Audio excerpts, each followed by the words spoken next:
So another video today. This is something you might have seen before if you're watching my channel. It's the AUC sensor, the automatic air conditioning recirculation sensor that senses foul air coming into the cabin and puts the air conditioning direct onto recirc. So I'm just going to have a quick code scan and show you the code that I get. Okay, so I'll be back in a minute. Okay, so the scan has just finished and the codes that I'm looking at is this one. Great fault codes. So it's, forget that. Let's see if I can just zoom in. It says E734 no message status AUC. Now I have had the code come up differently in the past where it says actually that the AUC sensor is implausible. So I have got to replace that sensor, and this is the video that shows where the sensor is and how to change it and that sort of stuff. Okay, so I'm just going to go out the car now and have a look at getting that done. Right, so around the front of the car now. So the AUC sensor is in the battery box, I believe, and I think it's all the way in there. So to get the battery box off, get the battery box lid off, this one, just take out 3 bolts, and there's one there, there's one there, and there's one there, and then you just pull the battery box lid off, or the cowl, which is this area, and out it comes, not forgetting to take that off. So I have the new sensor, and there it is. You know, the BMW Minute, I couldn't get it online. Part number, there's the data for the part number. I got it from Knights of Stafford.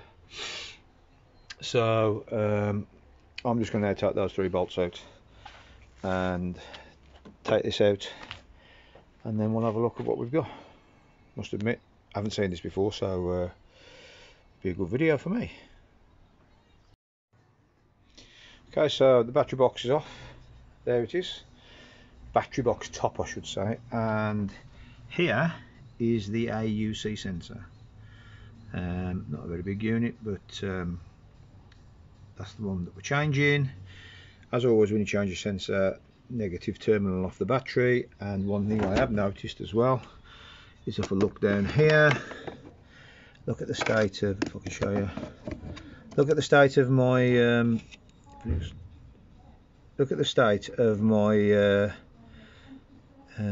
cabin air filter. It looks like that hasn't been changed in a very long time. I actually did notice that when I changed the battery, so I've also got one of them to do today as well. So I'll nip onto this AUC sensor, then straight onto the battery change, and we'll do the 2 videos at once. Okay, so all of this is pop the clip off, and there's another clip that you depress on it as well. So pop the clip off to get the connector off, and then you twist out this by pressing another clip and then just replace it. Okay, so I'll show you when it's done. Okay, so that's the ACU sensor out. There's the old one.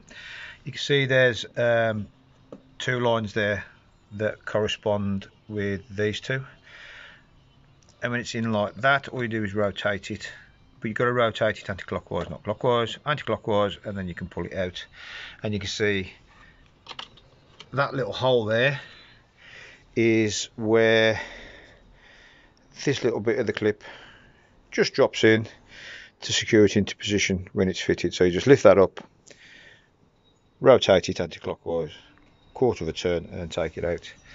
The terminals look okay, can't see any issue with them, but as always when I do anything with an electrical system, with a plug or take off, because of the age of the car, I'm just going to put a bit of electrical cleaner in there and blow it out just to make sure it's nice and clean. And the terminals are clean. I should always give this face a clean as well before I put it all back on. Okay, Right, so I'll get that done and I'll come back and I've fitted it. And it's as easy as that, literally 10 minutes to do this job for everything, including filming as well. So I'm just going to pop the battery back on, and I will go in and run a code scan, make sure everything's alright with it. Okay, see you in a minute.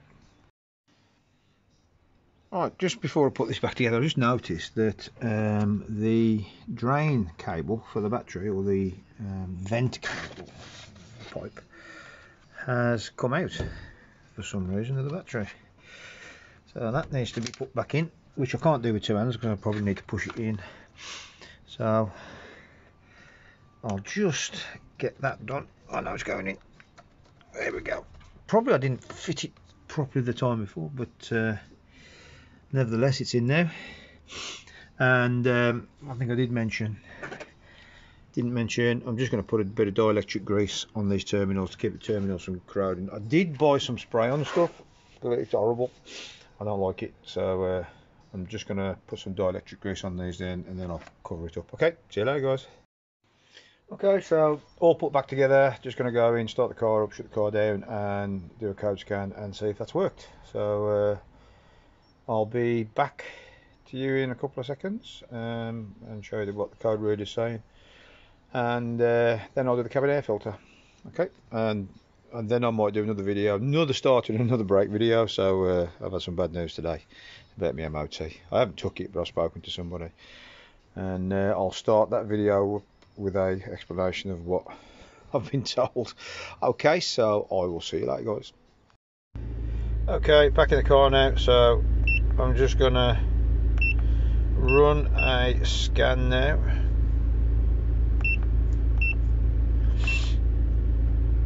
I've got a cold, so I'm hoping that HK whatever it was fault comes up and disappears. I haven't cleared the code yet, so I'm just hoping that it starts up and just gets rid of the code for me. So it's still there, so just let that finish. I might have to clear that code. In fact, I'm going to come all the way out. So I'm going to go for an erase all system fault code. I am sure.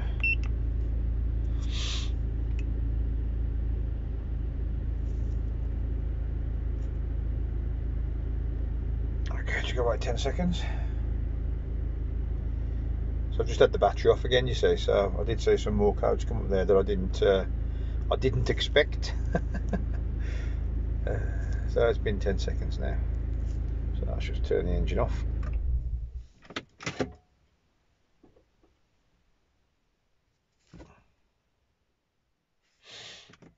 Okay, put the ignition back on. I'm going to start it.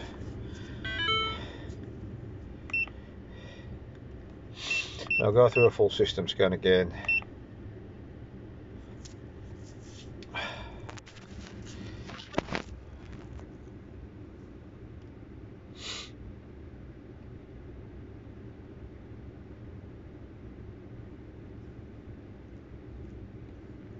Trying to get the best angle to get this scanner at. So the HKA integrated automatic hasn't come up there, so I'm hoping that's fixed that one. Yeah, it's okay. No fault code, so that has done it. What's left? Only 2 fault codes on the system, which is JBE junction box. I'm just going to check this one. No adaptation to window glass yet. I've got a problem with my regulator. It's a big job and I don't fancy doing it in the winter. The glass goes up and down, so that's fine by me. So that's that one. And then the other one is the footwell module, and this is going to be the 30B connection. Oh, and the number plate light, yeah. No message driving lights again. I think that driving light, I might have the wrong bulbs in the front fog lamps and driving lamps, so because they are quite dim, but that's not going to be something that I'm going to do at the moment. And then the terminal 30B connection faulty.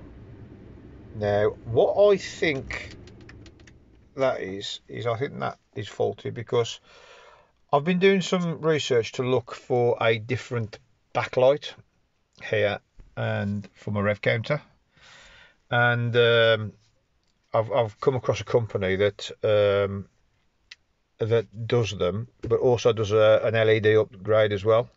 So I'd like to have a black and blue face with white LEDs instead of the orange behind them, because I don't know if let me just focus this. I don't know if you guys know, but I'm colourblind and I can't really see the orange very well.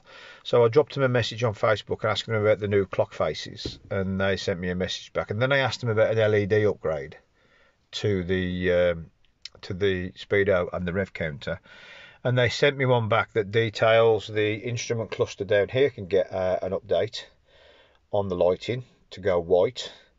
And then the thing that sort of piqued my interest was they also do a LED upgrade for these apparently.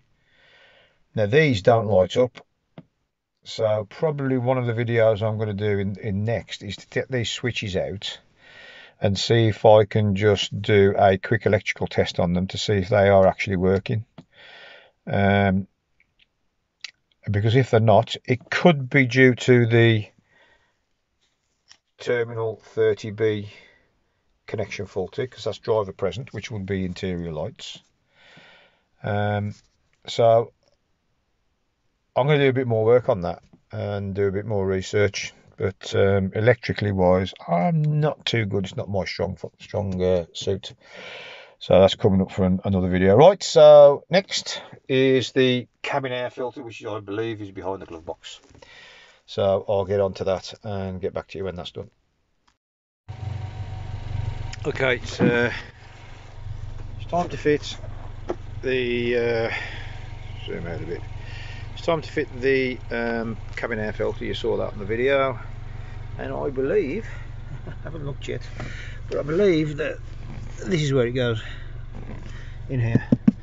So I'm just going to go and have a quick look. Looks like there's a couple of tabs here that you've just got to unclip. So I'm just going to go and have a look, see, and maybe do a little bit of fiddling, see what I can come up with. Okay, so give me a few minutes and I'll understand how I can open those and get back to you. Okay. Okay, so the filter doors open. It's quite easy. It's just this front clip here. You just have to unclip that, and the filter should have been in this rail here. Apparently, I think it just looks like it's just scrunched up there for some reason. So let's see if I can hold the camera while I find the filter. Oh, it's just bit. Oh dear. Oh, look at that. Obviously somebody didn't know how to fit it. So I've got my new one. I'm going to fit that now, but I'm also just going to have a quick look up there to see how dirty it is. And I can't really see anything, so I'm going to use the video from this camera to do the assessment. So right, I'm just going to go and stop this video now and have a look at that video that I've just took. Okay, so old and new. I know a lot. Well, I know a lot about filters from when I used to work, but I know a lot about automotive filters. But it looks like this one has got maybe some carbon impregnation on it, because it's a completely different colour from the other side, which will work with odour suppressants. I'm assuming that one goes that side up. There isn't actually any detail on here about which side up this filter goes in, so I'm going to have a guess, and I'm just going to install it this side up, so this side into the incoming air, so the air flows through the filter in this direction. So enters there, comes out there, activated carbon, then destroys any odours. Right, I'll start fitting it, and then I'll take a short video of me fitting it and showing you how I'm doing it. Okay. Okay, so as if you can see up there, the filter is going in, and is going in under the track that it's supposed to be going in under.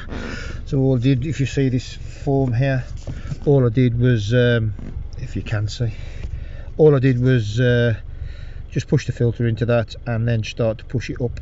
And I think you push it up all the way till it goes home. So let's have a quick show. Yeah, so just push it all the way up till it goes home, like that. And I think, yep, that is it fitted. Well, hey, don't know if you saw that. Can't see the camera. As I said, Christmas is coming. Time to get some stuff sorted from the kids for videoing. So my car is just now decided it looks really dirty, so I'm not happy with that at all. I had just finished my coffee, so I'm going to give it a good clean, going to give it a wash, and then that'll be done. Oh, so I'm just going to have a quick blow through the fans and see if the fans are blowing any better. I doubt it though. But yeah, that is the end of this video. So on the air conditioning system, we did the AUC sensor and we did the cabin filter, and I also pushed the bleeding back from the battery. So time to throw these away. Okay guys, that's me done then. This is probably going to be my last video till after Christmas, unless the weather's nice like it is today. So if it is, I'd like to wish all of you a very Merry Christmas and a Happy New Year, and I'll see you in the new year with some more content. And I've been told I'm supposed to ask you guys to like and subscribe. So if you're watching this, I've only got 14 viewers, but as I said at the start of it, I don't really care about getting thousands and thousands of viewers, because it's a record of what I'm doing to the Mini. But if you do watch it, you do like it, please like and subscribe. If you've got anything you want me to do, or where do you think I need to go next with this car, or if you think I'm doing something wrong with the video, let me know. As I say, hopefully after Christmas we should have some video and equipment off my kids, i.e. a tripod, and hopefully you'll see me working as opposed to me just doing a bit of videoing and then showing you what I've done without videoing the actual work that I do, just the result of it. Okay, so have a nice Christmas, good New Year, get drunk, be merry, keep safe, don't get coronavirus, and I will see you in 2022. See you later guys.